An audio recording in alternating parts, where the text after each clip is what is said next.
Hi, everybody. Welcome to the next episode of The Latest Thread. Unfortunately, we're missing Karen today, but be rest assured she'll be back for our next episode. So we'll just have to manage without her today. So today's topic is mixed bag. In other words, I know we've done those before, but we took topics that were we found on the GMO Facebook groups and some comments and questions from you guys. So we're going to address some of those today. So Sharon, do you want to share your screen and we'll get started? Sure. Okay, so here we go. Here we are. Well, this first one is not really a question. It's more of a tip, but tips from you guys will benefit a lot of us. So this is from Cheryl Law Naglis, and she used a handheld steamer to take care of the fullness that was on the quilt in the border. And I know we've talked about it before, different methods, how we can handle those wavy borders and fluffy, quilt tops before we quilt them.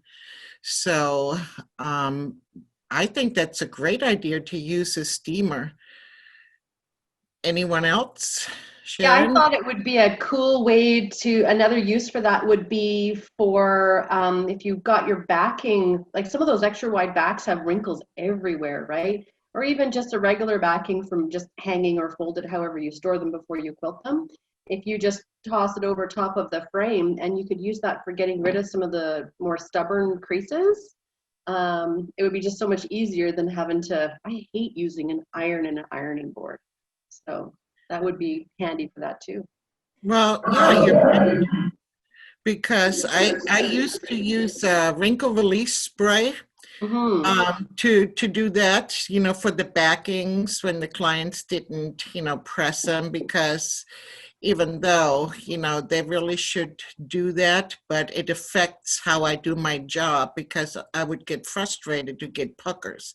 So I used to use a wrinkle release spray, but that gets costly. So to have something like the steamer, is probably a much more efficient way in the long run. Yeah, I've tried water, but I mean, you can make your own homemade spray starch, but I've never tried making a homemade wrinkle release. So I wonder if that's something we could look into. But yeah. I have a steamer, but I've never used it for that. I usually just use it to, like, a show quilt or something that's been folded up for a long time to do like creases, but yeah, because you don't really want to get everything wet. No. A bit of moisture helps. Well, great tip, Cheryl Law Necklace. Yes. Thank you so much for sharing. And, that's just another reminder. If you guys have tips that we can pass on, please feel free to post them on any of the GMO Facebook groups with the hashtag The Latest Thread, and we'll be more than happy to share those in our next Mixed Bag episode. Does she have a pink machine? It looks like it. It sure looks like it, yeah. It does. Oh, I like that. You don't see many of those. Okay. Well, so Brenda Falong, and I apologize if I screw up the names, but Brenda Falong, this was posted on the GMO Long Arm Quilting Owners Group. And sorry, Brenda, I had to chuckle when I was reading your post. So I bought a Classic Plus GMO. Now I'm afraid to use it. And Brenda, just so you know, you're not alone out there. You're really not. We hear this all the time. And when I got my first long arm, I was right there with you. Because it's a big investment and it's all set up, and here we are. So where do we get started? Yeah, just like anything new that you buy, there's always a learning curve, right? And I think it's just because it's such a big industrial big machine that we're intimidated by it, but you just push the buttons and start playing, and all of a sudden it just becomes really natural. So that's the best way to get over that, is just do it. Oh yeah, it definitely is. I can remember when we got our first long arm, and the guy came to set it up, and he's teaching us, different things, whatever, how to do a pantograph, and he's like, "Go ahead, you want to do it?" And I'm like, "Could you leave the room? I need you to watch me do it. How embarrassing!" But yeah, it does take a while, and I think it's like you're afraid you might break it or something, but really, that's probably not going to happen at all. Yeah. Well, there's different thought processes. Like you said, you're afraid you might break it. But Brenda, you bought a Gamel. I mean, I don't think it's destructible in any way. It's really low maintenance, as long as you do your basic maintenance things on a regular basis. It's pretty indestructible. Mm-hmm. And the other part is, like we said, it's a big investment. Quite a few of us bought the Gamma long arm machines because we wanted to build a business. And so now, you're hoping that you can, recuperate some of the expense that you put out there. And so there's pressure, depending on one situation. So there's all kinds of emotions that go through your head when you first starting to use your machine. But, there's good news for you, because we are so fortunate in this time and age that we have all these resources available to us. For instance, there's all kinds of videos on the Gamel site. There's also the Gamel education site, where you can see and purchase classes depending on where you want to get started. YouTube is another good resource for videos. So, there's all kinds of helpful things out there to at least get you started. Yeah, I don't know how many times I heard you girls probably found the same thing. On the tour in 2019, the Quilting with Confidence tour, I don't know how many times I heard, probably once every city that we went to, there was somebody in the class that said, "I've had my machine for over a year and haven't even turned it on." Because they're just afraid or just scared, and those first steps are just so shaky, and turn it on and just take a few stitches. Don't even put a real quilt up. And Brenda is not alone at all. There's a lot of people that are just frightened to get started, but yeah, like Sharon said earlier, it's with anything new that you buy, there there's a learning curve. Mm-hmm. And so the downside of social media sites like Pinterest, they can be intimidating as well. They're great for inspiration, but on the other hand, they can also be intimidating. Mm-hmm. Keep in mind that people usually put their best work on there. They started all exactly where you're at, Brenda. So, just start. Put your fabric on. A great way to start is choosing a panel of sorts where you can really play and see how your quilting is going to affect, the things on the panel.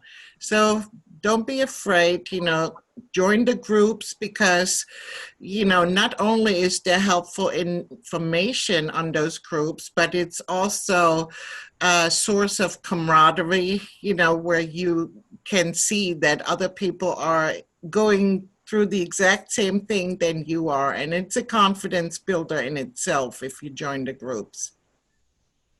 Yeah, I think it sometimes when you're like, I know when for teaching classes, or even any time I'm learning something new, it's always easier if you break things down instead of looking at, oh, I have to learn this and this and this and this and this.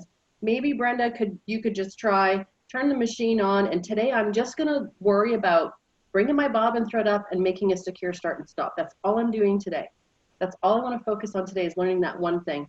And then tomorrow you can bring up your bobbin thread, make a secure start, and then I'm going to learn how to change the settings in regulated stitching, for example, and get comfortable with that. And then the next day you can go one step further, and so on and so on. So you're not worried about having to try to learn everything at once. You could just pick one thing to focus on in that little lesson you're going to give yourself. And this is all I have to worry about. So it's a little bit less overwhelming, maybe. Yeah, baby steps. Yeah. I mean, it isn't that, you don't even need to show anybody it. So, it's just you learning your machine. Yeah. But congratulations, Brenda, on your new machine. Yep. Yeah.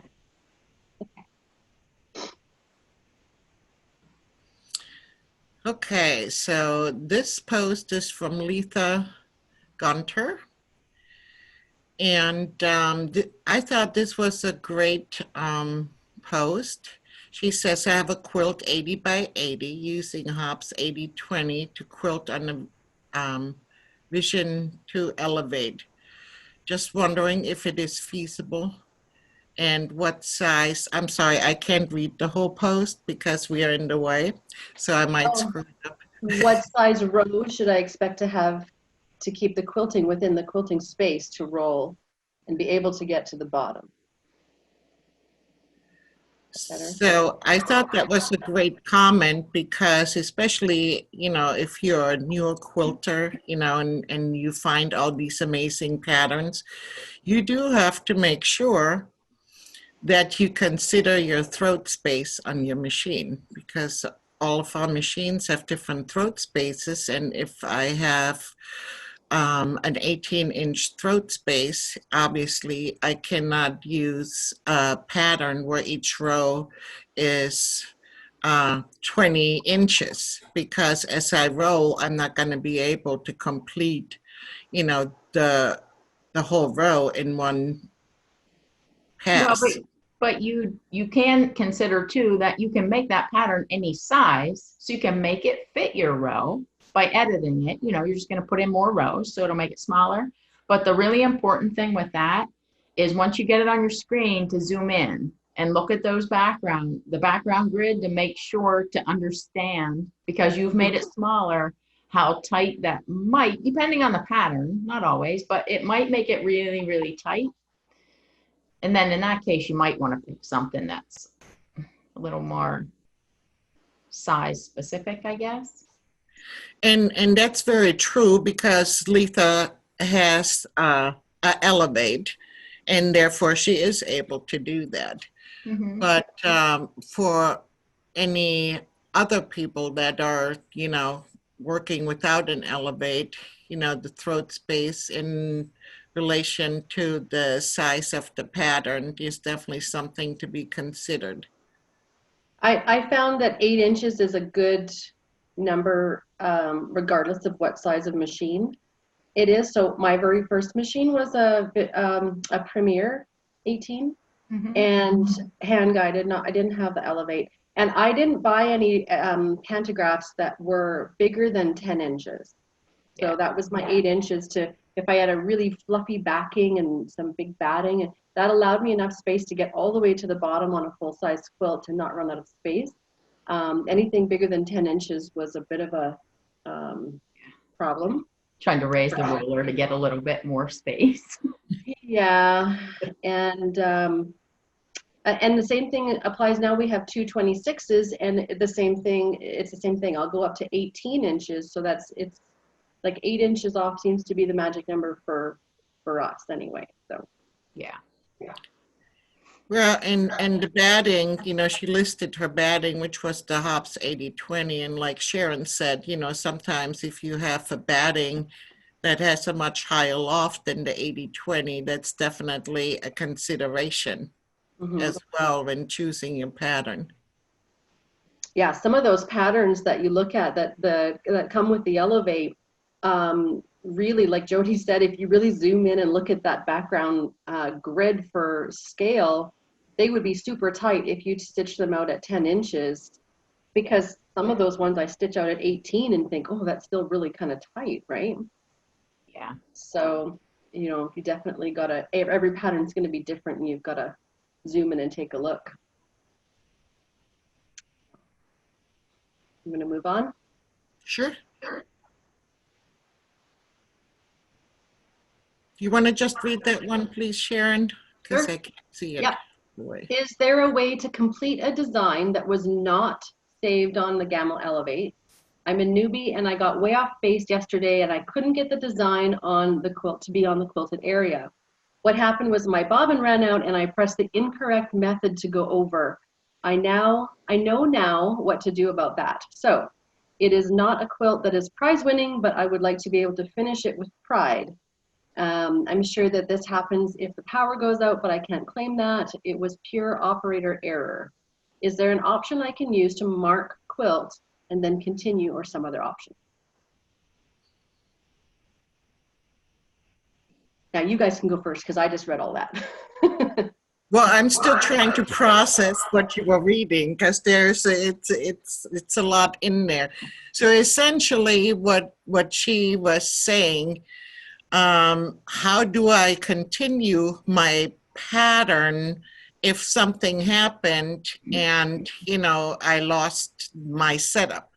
Mm-hmm. So from experience, I have an Elevate also. From experience, it has happened that, you know, there was whatever, the power went out and now I'm stuck.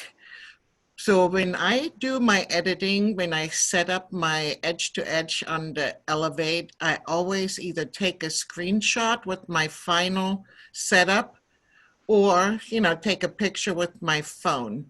Because without that, frankly, I don't remember what the final, because I made an alteration to the original pattern to fit my quilt. So I don't remember the specific dimensions, you know, 2 hours later. So that has helped me. And then I can use the, you know, start over. It depends on the pattern. It's a little bit more, it's easier if it's a pattern that goes straight across, you know, it's like linear rather than a really deep nested pattern. Then it's trickier to match it up to the previously stitched row. But I essentially start over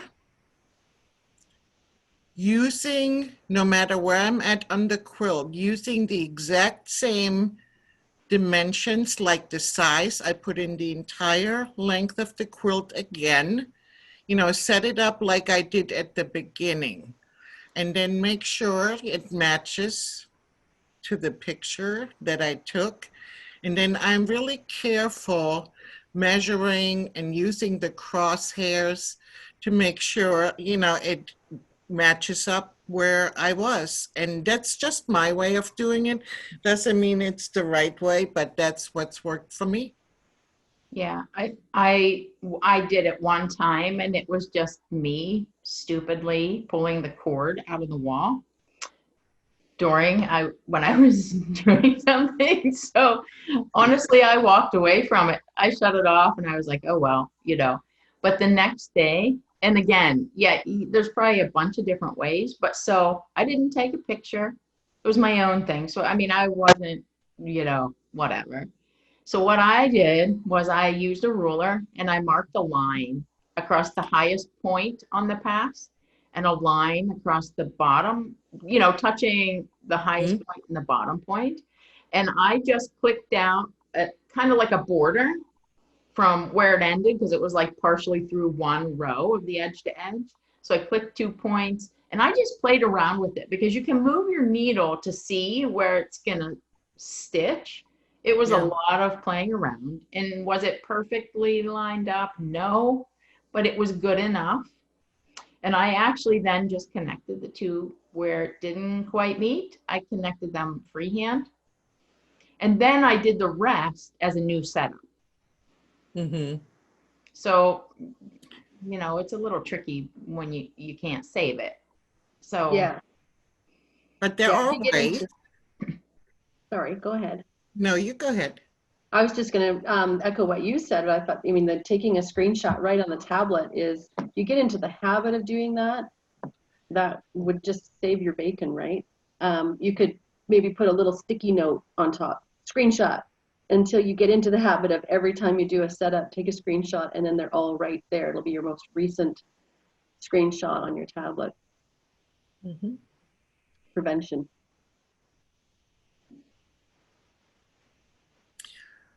Okay, so I think we're going to take a little break at this time, and then we're going to continue in just a bit.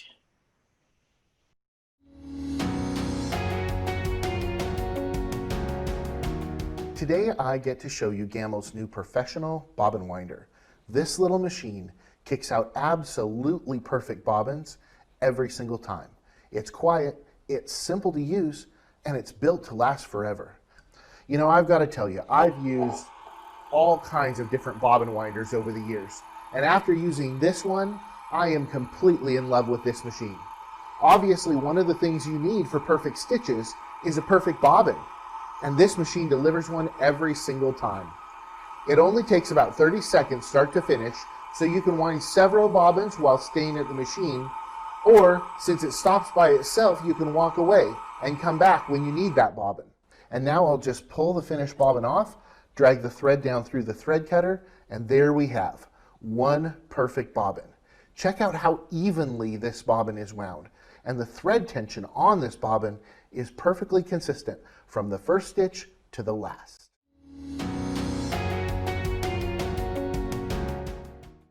Okay, welcome back, everyone. We have a few more posts to share with you, so Sharon, let's continue. You want to read that one, or do you want me to read it? Oh, I can read it. Okay. This is by Sylvia Corbin. Any suggestions that would cause that? Some look like knots, others like loops. Get a zoom in here and see. Yeah. And I'm assuming that that's, and I'm not sure, that this is on the top of the quilt. What do you guys think? It Or is looks like it would be the top. Yeah, it looks like piecing there. So, It's hard to say. I mean, I've had something like that once, and what it ended up being actually was the thread. So I couldn't figure out why they were only here and there was nothing weird with the tension. So when I went back to my cone of thread and like ran my fingers along it, there were like these weird little slubs almost in the thread itself. And that was the problem. So because then it would come down and it was barely making it through the needle. And then that thing, that little slub was actually getting in there, which was really weird because I think you buy thread, you don't generally think there's going to be anything wrong with it, right? Mm-hmm. yeah, I wonder if that happened, if there's a difference whether or not you're using cotton or polyester, but regardless, they're spun on a machine. So, you know, just like when we're doing something, there's always the possibility of error, you know. And that almost looks like, you know, when you're going to get a thread break and you can see it. Mm-hmm. So it's Yeah. fraying up. That's almost to me what that looks like. So Yeah. you were going to have a thread break and then it made it through and you didn't. Yes. You know what? I've been trying to put my finger on that the whole time, and that's probably it. Like there could be a burr somewhere along your thread path, possibly. I only had a burr one time, and it was on my that little metal thing that's, I don't even know what it's called, that the thread just goes under it before it goes up and goes through the take-up lever. That's Yeah. stirrup. Yeah, and it was on my first machine, and because it was so old, there had been a groove worn in there Mm-hmm. from so much thread going through there over all those years. Mm-hmm. So, you know, a lot of times we immediately assume it's our tension and we start messing around trying to adjust our tension. But, you know, Jody and Sharon made good points, you know, which is not really a good thing because it could be a variety of other things. So, you know, you want to make sure you have a decent needle, changed your needle. And then, you know, sometimes after I change my thread and, you know, I just pull the new thread through, once in a while, I realize it's not good between, you know, taut between the tension discs, and then I get funny things happening. So, you know, it could be a number of things, but it's usually very easy to pinpoint what is causing it. Yeah, that's a common one where if it doesn't get pulled tight when you pull your thread through, sometimes it pops out of that tension dial or the two discs. And then that would create a loop on the top.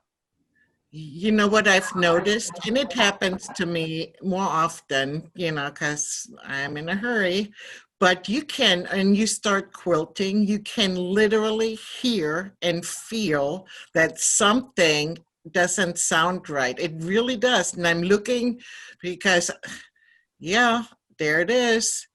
Mm-hmm.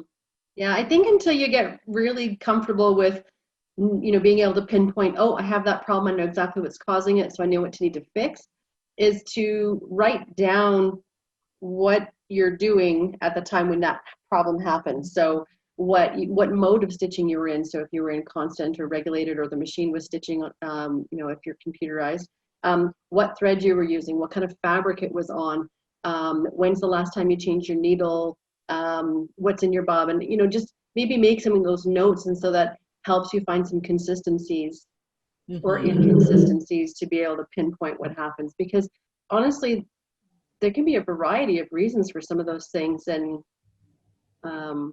it's a good way to kind of weed other things out. The first thing I would do would be change my needle and check the thread path. Yeah. Okay. Where's the little? Oh, I have to unzoom before I can move to the next one. There we go. Okay, so. Want me to make that bigger for you? A little bit. Ah, that's too big. There we go. Too big? There you go. Sorry. That's fine. This one is by Susan Malarby. Suggestions needed. A customer brought me this wall hanging quilt today. She had it quilted by someone else, but doesn't like all the fullness in the center because it will not hang nicely. She asked me if I could fix it. She would prefer the design does not go through the embroidery. And she's open to suggestions. And she's gonna put it on the group and ask the experts on the group. So. My first thought would be to make a line under each line of text. Would almost make it look like paper, like ruled paper. Well, the first question I think should be, in general, you know, we all quilt for other people. And I don't know if you've experienced that before, that someone asked you to quilt something that somebody already partially quilted, you know, and that's the first thing we probably should ask. Is it, you know, to our benefit to even accept a job like that, or does it depend on the individual situation? I would think, looking at it, I mean, and I don't know, but I'm going to guess that someone else long arm quilted it. And if that's the case, then it was tensioned on there. You know what I mean? When it was quilted. So I don't think fullness, it looks like it because obviously that she's taken it and tried to hang it. But I, you know, probably, and I've had this in the past. I had 2 different times that someone got a quilt done and it wasn't enough quilting. One was velvet and wool, and they didn't quilt it enough and they used cotton thread. So as they used this quilt, the threads were just popping because the weight of the piecing of that quilt was just ripping the stitches out. And it was a mess. You know, it was all different weights of fabrics. And the biggest concern, and I just told them ahead of time, you're probably going to get a pleat or a pucker somewhere, because everything else was quilted. I was only supposed to fix, and I might tell someone that, and because there's probably not a lot you can, do as far as that. Well, that's exactly right. I mean, I've had several that I did that someone had started, or did something on it, and it even had the binding on it. And I've taken them, I just tell them, like you said, Jody, because, there is no guarantee when you remount something and then you have different larger areas that are just going to hang there because they're unquilted, that there could be the possibility of a pleat, and they're usually fine with it. And I'm not saying that it would happen, but It could. it could, and I want them to know that, but they're usually just anxious to get, it to where they're going to be happy with it. So Yeah, we've done several quilts with embroidery and different things with like certain appliques that clients haven't wanted thread to run over top of it. And I like Jody's suggestion of putting the lines underneath if the quilt maker's absolutely against having anything stitched over top of the words. But what we find works really well, and we talked about this, we did another episode on quilting on embroidered quilts, and we actually use the superior monopoly thread a lot for quilts like this. And it's not that you want to put a busy design over top of it.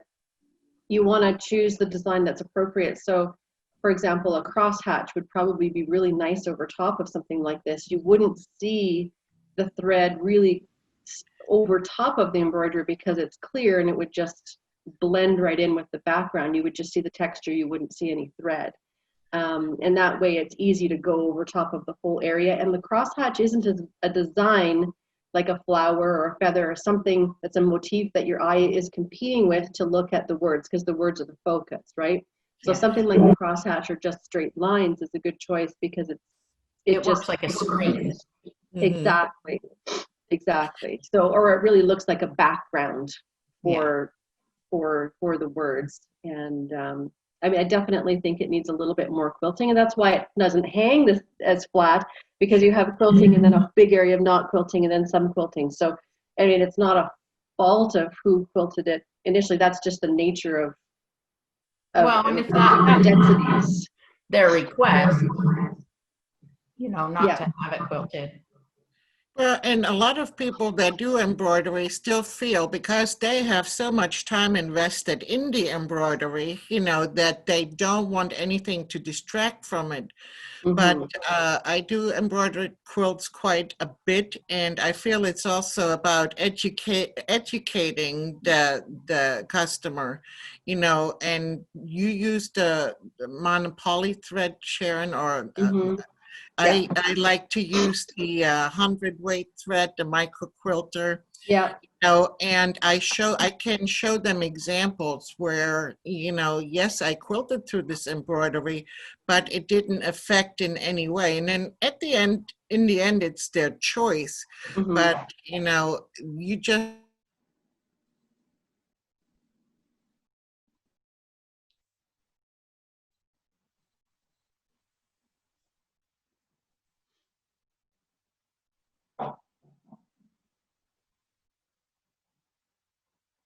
Should we go to the next one? Yeah, I don't know if anybody else can see if she's frozen, but totally frozen. It's got to be, if you quilt. Okay, I was frozen for a minute. Sorry about that. So I think we can move on to the next slide. Okay. Okay, this is by Patty Taylor. Has anyone ever run 2 different thread colors through one needle at the same time? I have not, so I can't answer. I have done it a long time ago. So yeah, you can do it. The only thing about doing that is that you need to have another thread spool. So, they sell one, right? I think they sell like a horizontal one that you can put up on the top of your machine. I think so.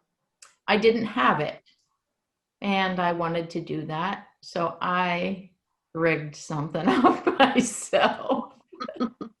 I won't tell you what, but it was very effective.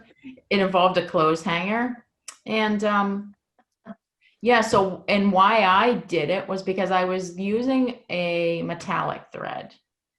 And this was a long time ago, and the metallics now are better, but the ones like 20 years ago, they really weren't that effective in the long arm, because if you've ever looked at metallic thread, you know how it's like those little, almost looks like segments on it, covering the core, and it was breaking. So I put that metallic in on one cone holder, and then I ran a thin-ish, I want to say so fine or something similar on the other one. So they both went through at the same time, and the metallic wasn't breaking anymore. So you can do it. So in other words, by using the additional thread, it strengthened, Yeah, your it's kind of like metallic thread. Yeah. And you just back off on your top tension a little bit to accommodate the Yeah. two threads going through. And it was so different because it was a different machine than I use now. But yeah, I just loosened it up and it was fine. But I would say if you want to do it, put a piece of fabric on there that you're going to do it on, something similar, and see what's going to happen when you do it, because it's kind of similar to stitching with a variegated now, because you're not always going to see both threads. Sometimes you might only notice one, because if they get so that the one thread is over top, do you know what I mean? So individual stitches can look different. So I would experiment with that before I did it, just to be safe. Nothing worse than, we don't like to rip out. We surely don't want to rip out 2 threads in every stitch. Well, and I think we need to consider the size of the needle. I personally quilt with an 18 at all times, and it does work for, running a couple of threads, depending on the weight of the individual threads. But yeah, that's definitely something you should consider as well. It looks like she's probably got, I should go in there and read the comments. She's got 45 comments on that. She's probably got some good advice in there as well. I'm sure. Okay. So now we have a post from Linda Tilton. Has anyone quilted this quilt? It's a ton of little pieces glued on the background.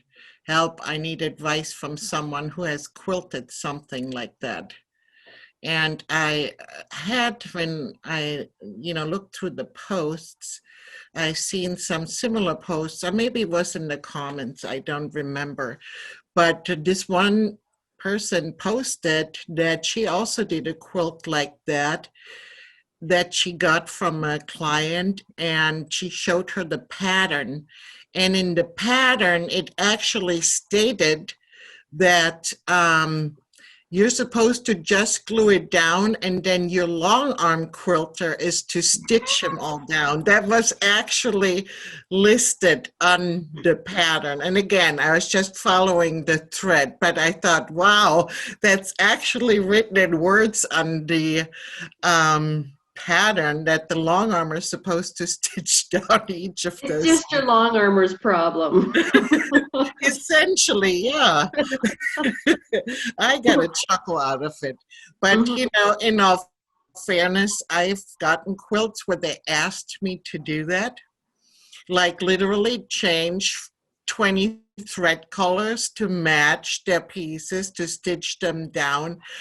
And, this might sound bad, but I gave them a horrendous quote because I thought there is no way it's it's not gonna look right when you stitch over all these fused applique pieces. It's just really taken away from what the design was supposed to be, and they chose not to go that route. So yeah, we've done a few of these quilts, and most of the customers are requesting just random uneven spaced straight lines through them, which is a really good way to quilt, especially I think her name is Abilene, this cow.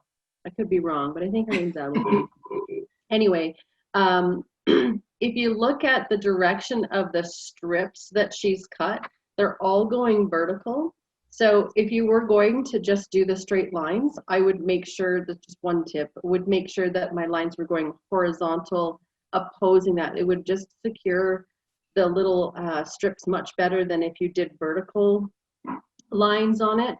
And of course, in the background, you can quilt whatever you want because it doesn't have a lot of heavy applique on it. It's just a background piece of fabric. But on top of all of that fusible and all those layers, because I know these quilts have a ton of layers, straight lines is probably the best. And I would quilt it a little bit more slowly because depending on what adhesive is being used for all of those layers, with all that applique, sometimes it can start to gum up your needle. And when your needle's coming up, and if it's just kind of grabbing, it can cause a little bit of deflection. And so you can get skipped stitches over like 4 or 5 stitches that are completely skipped. So a fresh needle, and if it's a big project, change your needle halfway through if you start to have problems with skip stitches or thread breaks. Because that I did one recently, and I actually took a picture of my new needle close up, and the needle that I just finished using, and you couldn't even see, the groove on the front of the needle where the thread just kind of sits in when it takes its stitch. You couldn't even see that groove anymore. It was so gummed up with glue. So stitching a little bit slower and maybe a bit bigger of a stitch length would maybe help. Well, that's a good point with this, interfacing or stabilizer that they used. I've done some similar quilts like that where everything was just fused and I could actually literally see some of the pieces coming up as I'm getting ready to quilt it, especially after I rolled it. And they're usually just wall hanging size. But my goal was to try to catch as many, of those pieces as possible. And, I actually used the spoon foot to quilt over them because then it didn't catch any of those little pieces. And now that wouldn't work if you're doing straight lines like you suggested, Sharon, Would the spoon foot would still be helpful with the straight lines, though? If you don't use a ruler. Yeah, I guess that's right. It depends on if you're doing it hand-guided. But your straight lines, you wouldn't even need to use a ruler. You could just put your channel lock on.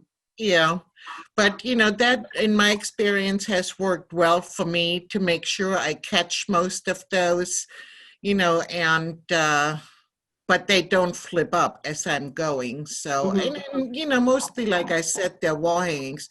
They're not going to be washed more than likely because there's no way you're going to, catch every single, piece with your quilting. So yeah, we just dust those ones. Or make a new one. There you go. Shake it off. Yeah. I love the colors in that one, though. Yeah, it's pretty unique. I like that newsprint in the background. Yeah. Linda just posted that 3 hours ago. Obviously not. Curious, Linda, if you're watching this, we'd love to see how you did quilt it and how it went for you, because you may have quilted it since before this episode airs. So if you have, we'd love to see it. If you wouldn't mind tagging us, that would be great. Okay, and this was a post by Linda Reinert. I have a question about new flooring under my gammo. Have any of you put down laminate or the new vinyl plank? Well, I just thought that was a good conversation piece. I'm actually not sure what she means by the new vinyl plank. I know nothing about it. I just know that, it's important if we spend 10 plus hours a day, standing at the machine. I'm currently in the basement, which is cement floors. So I have, carpet right now under there, but I also wear shoes. A lot of people hate Crocs, but they're very cushiony when you're standing there for hours on end. Jody, stop. The point is, no matter what you wear or what you stand on, thank you, Sharon, it is a consideration, because you want to make sure that you can't just quilt today for 10 plus hours, but, next week, all the days too. So you have to consider what you're standing on. It makes a difference for your back and your body in general. You have to have a cushion of sort. And you're muted.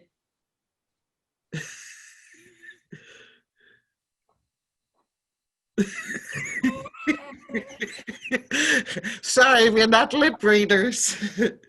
I did that because my husband just came home and the dog was starting to get excited, so I muted myself and then I forgot. Sorry.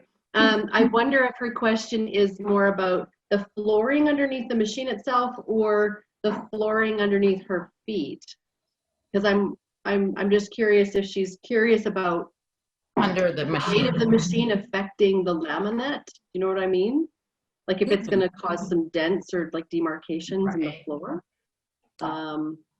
So I'm curious about that. But yeah, absolutely. If it's under your feet, good pair of shoes and or ergonomic mats are a must.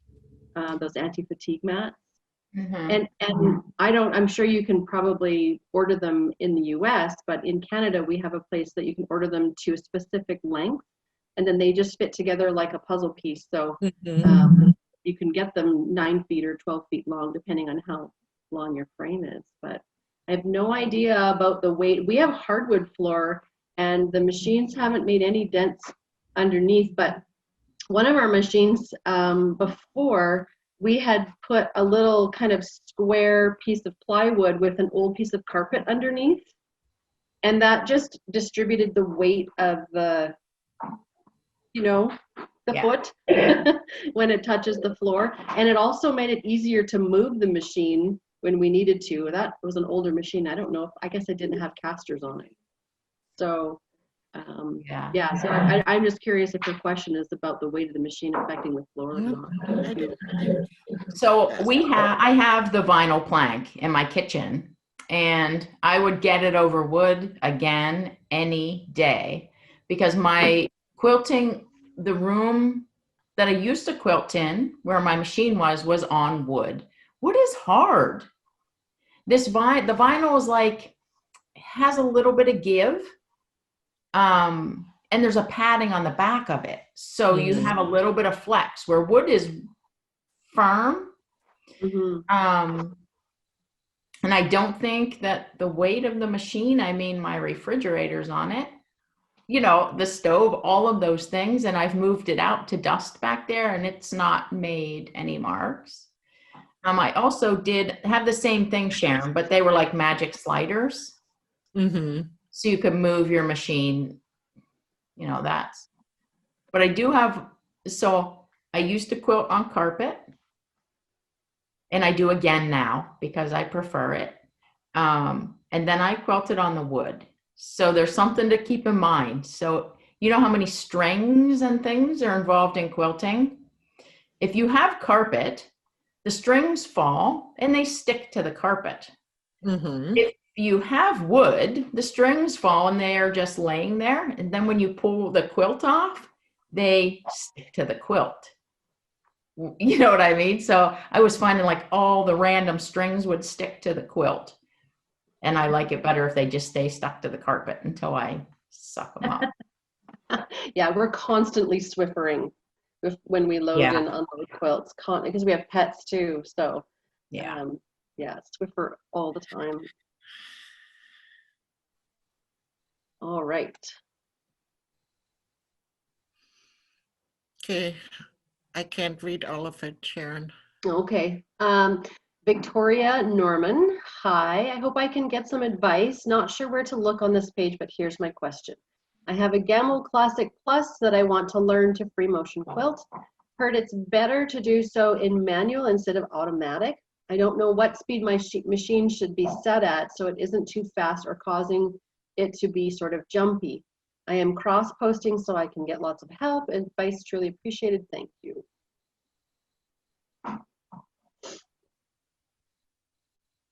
So there are probably certain things that are better in manual, like small things like fills and stuff. Not that you have to use it, because some people never use it. And I don't think, depending on when you bought your machine, even the speed things are different. So it would be almost impossible to tell someone what to set their speed on, I think. So for manual, you just really have to just stitch. Turn it on. Yeah. And then if your stitches seem too big, you have to make Speed it it up. fast.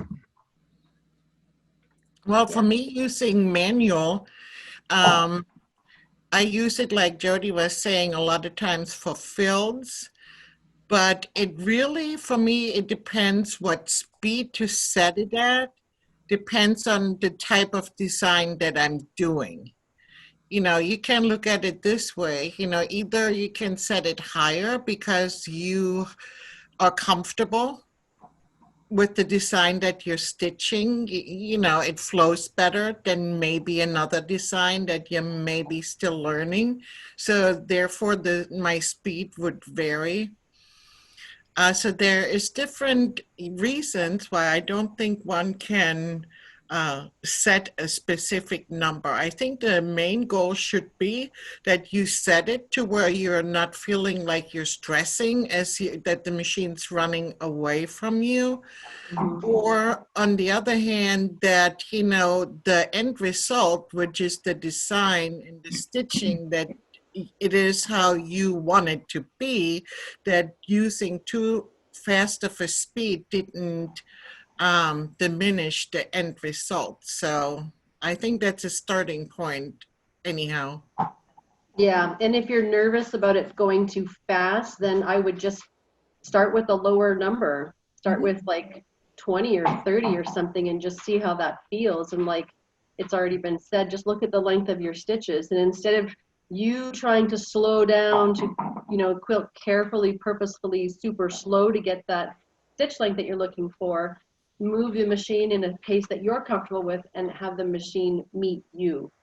Speed it up to meet where you're at so that you're moving more comfortably and your body's not going to be stiff and sore. But having a stitch regulator, which is your automatic that you're referring to, Victoria, is kind of a safe place to get comfortable with things. The manual, a lot of people seem to be too afraid to try it. So if you're willing to jump in there and try it, then that's already awesome. I would just start it lower. Like my very first machine, when I did my hand-guided pantographs in manual mode, I was at a motor speed of 70. So and that number could be completely different on a newer machine. I mean, that's several years ago. So you just got to find the things that's right for you, and depending on how fast you're moving, keeping in mind that the smaller fill you do, like Ava said, the higher stitches per inch you're going to want. And so in manual, you can still do that by slowing down your machine or speeding it up, but you can also change your stitch length in your automatic or regulated mode to help with that too. So you can achieve it almost in both. Just depends on which way you're more comfortable with. Yeah, I think it is a good skill to learn. I mean, you know, makes you more flexible.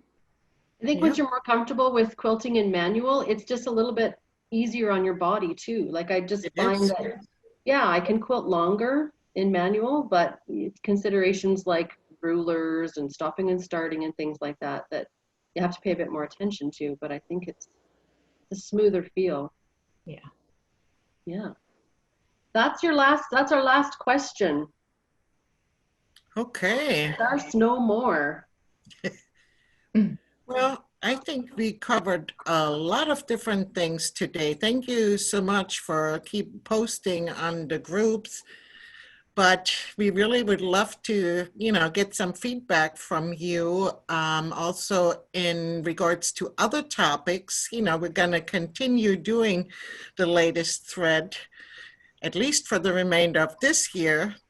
So we would love to get some input from you in regards to what you want us to talk about. I mean, I'm sure we can just sit here and talk about all kinds of things, but we want to make sure that we address in the topics that you're interested in. So thank you again for joining us, and we'll see you next time. Bye. Bye. Bye.